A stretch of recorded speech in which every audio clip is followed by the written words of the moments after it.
This is the first time I see all this debris here on the shore. God bless you, good morning.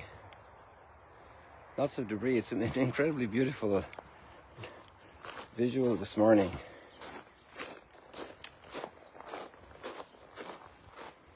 Just love the clarity. It's like, the lake is like a mirror.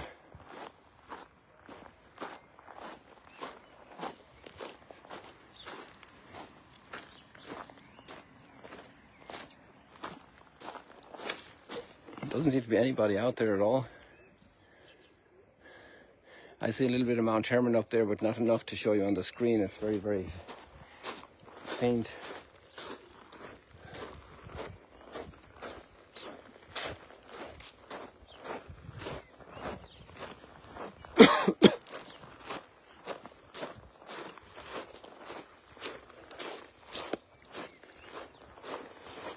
Today we have the covenant, Moses,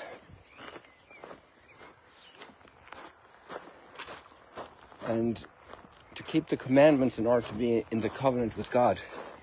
God is a creator, and he created a world that's good, and humanity very good. But some bug got into us that we do harm. So we need to hear a law, do not kill. Some bug got into us that we lie. So we have to have do not lie. Some bug got into us that we don't have enough, so we have to steal.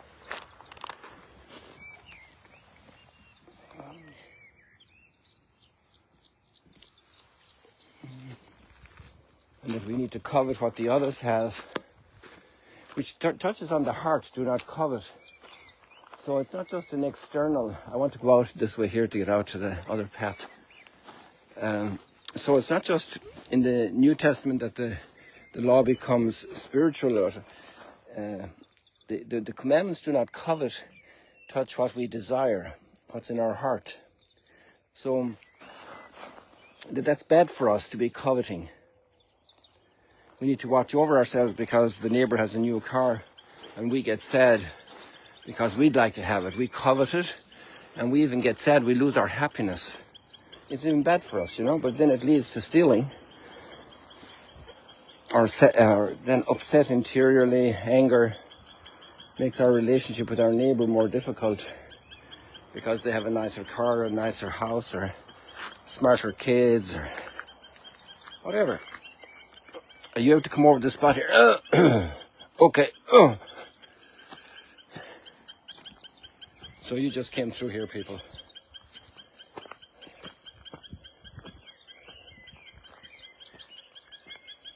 Instead of going over here, which might be a bit wet, I'm going to go around. I mean, you have to say that that's an incredibly beautiful sunrise. It's just too good.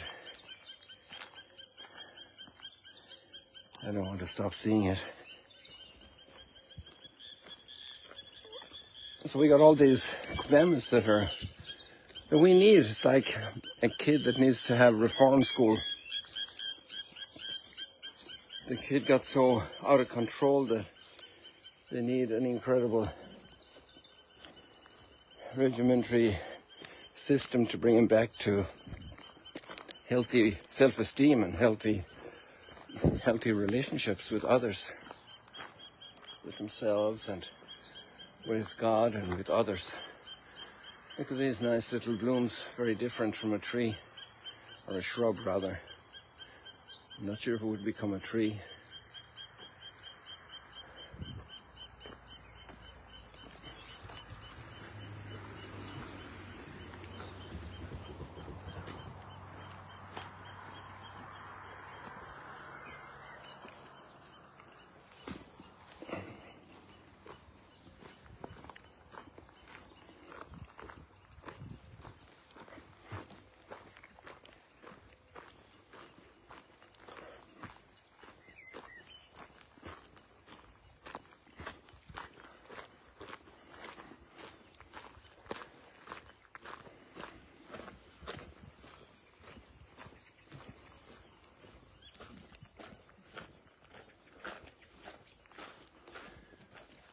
It's amazing about Shabbat. The road is quiet. There's nobody out there. What's the very occasional car? The Lord's Day, the day of rest. How we Christians need to regain our Sunday. That day that's then ours is not just for running around. It's ours. Of course, we can do a service to other people, go to meet family, to be together. Not just to be consuming more, but to be together. To have time together. It's so good for children to learn that their parents and grandparents and uncles and aunts can get together and be together. Just be together. It's not about consumption. It's about being together, playing together, enjoying company, getting to know each other.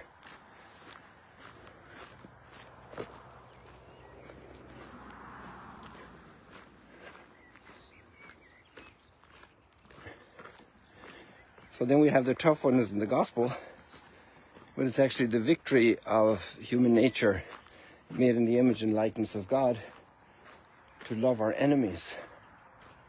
And that's the test of being a disciple of Jesus. You have the little leagues and you have the major leagues. The major leagues is love of enemies. The Calvary level league. We don't have gold, silver and bronze medals, we have the Calvary medal. The forgiveness of enemies who are destroying me. But sometimes we forget, or we find it hard to not to do harm to relatives who are a bit difficult. But they couldn't be my enemies. There's a difference between enemy and somebody that's a bit of a burden for me.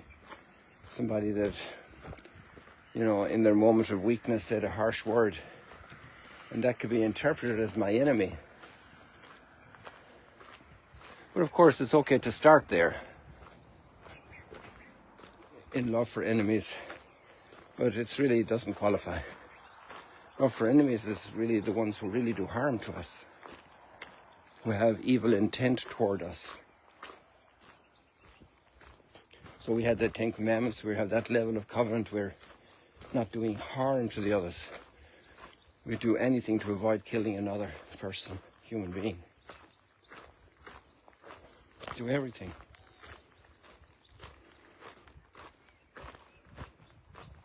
Even forfeit our own life.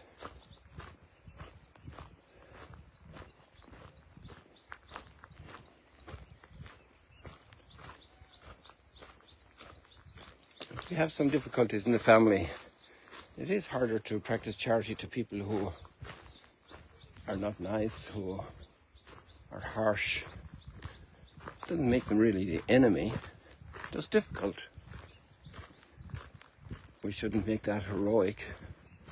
That's kind of, you know, a good level of spiritual health and fitness, a good level of weightlifting, a good level of speed, a good level of a nice long distance run. To spend a few years pouring out goodness on a relative who's not easy to get along with, who might say nasty things, who might not reply, who might act very proud.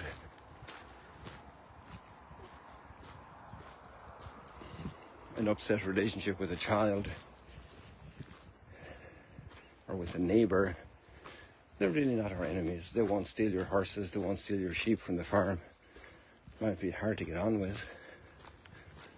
Might be negligent in some things that becomes a burden for you, but you couldn't call them your enemy. They might exploit your goodness a little bit, but that's a long way from being your enemy that wants to destroy you. To love your enemy is really something very strong. We should protect the authenticity of that expression, to love your enemy. Something amazing, you know? To love your enemy. And that's kind of, you know, end goal. That's to get there, to get to that spiritual maturity. And all the martyrs did. It's amazing. The word martyr in Christianity is very special. It's been used by other groups in other ways. As somebody that got killed defending their cause, but they themselves might have killed a lot of people in that process.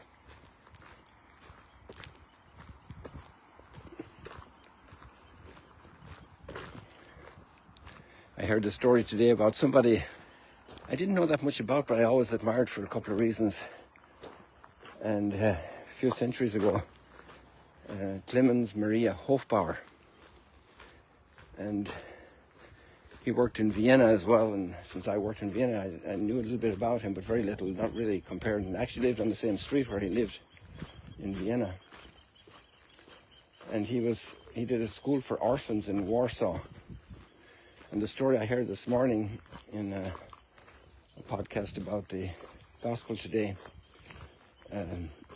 he was going around with his hat in his hand asking for funds for the orphanage. And some very uneducated person with some gripe in their heart spat into his face. And so with great calm, he wiped off that spit, and excuse the language on the story, people.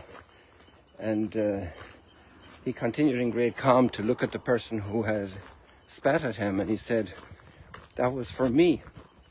Now can you please put something in the hat for the orphan children?"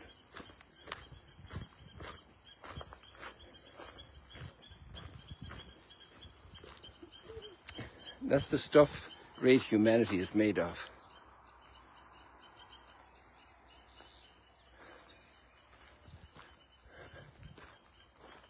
And that's possible. People have done it. You know, people have picked up lepers from the streets, dying people that had nothing to offer except a request for a grave, and take care of them. But they weren't enemies. And that's also heroic love to do that, because the person would be very repugnant, stench, sick, absolutely nothing to get back from them. Maybe in the best of cases a smile before they died, an expression of gratitude, and that's a great reward, a wonderful satisfaction that no money can buy, that self-giving receives because of generosity.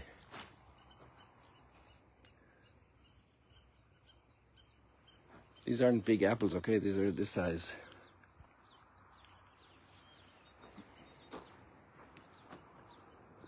Amazing abundance of fruit.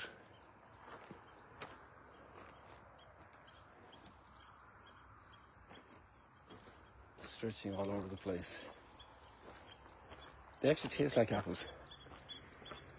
If you want, I can eat one for you.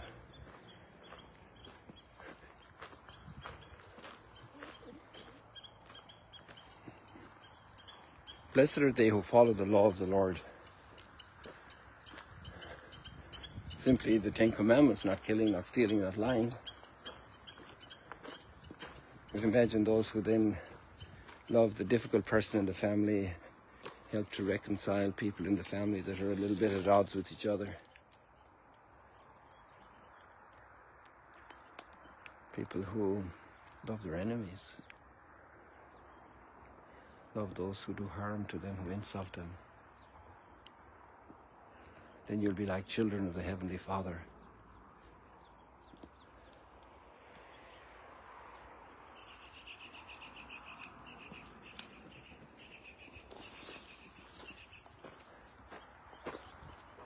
Here we're in front of the cliffs of Mount Arbel, the southern cliffs. God bless you. See you later, alligators.